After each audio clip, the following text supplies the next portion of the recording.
আমার আব্বা আছে না, আমার আব্বা আমারে বলতো, যে সময় আমার বয়স 17 সময় বলতো, বাবা মানুষের সাথে মারামারি করিস না, কেউ যদি শালা কয় তার দুলাভাই রাখিস। আমি কইতাম আব্বা এটা কোন ধরনের কথা, যদি আমার শালা কয় আমি তার মাইট দেব।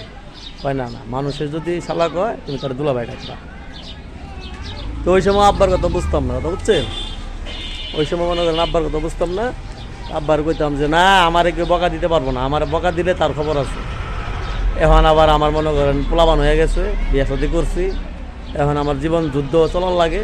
এখন মানুষ আমার যদি শালা না, আমার যদি আরো 12 বাজে বকা দেয়, আমি চুপ কইরা সহ্য করি, কথা বুঝছেন? ওই যে আব্বার যে উপদেশ দিয়ে দিছে, ওই কথাটা আমার এখন আব্বার কথা স্মরণ করানো লাগে না, অটোমেটিকভাবে আমি ওটা মানি, কথা বুঝছেন? মানে এটা হলো বয়সের সাথে হয়ে যায়। আর আমার আব্বার কথা আমি স্মরণ করি যে আমার আব্বা অনেক ভালো পরামর্শ দিয়েছে, কথা বুঝছেন? যে সবসময় কেউ যদি শালা কয় তারা দুলাভাইকে চলতে হয়।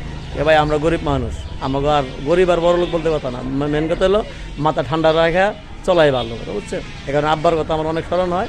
আমার আব্বা অনেক ভালো মানুষ, ভালো পরামর্শ দিয়েছে আমারে, এই কারণে আমার আব্বার কথা অনুযায়ী আমি এখন চলি, কথা বুঝছেন? কারোর সাথে আমি মারামারি গ্যাঞ্জাম করার পছন্দ করি না, বুঝছেন?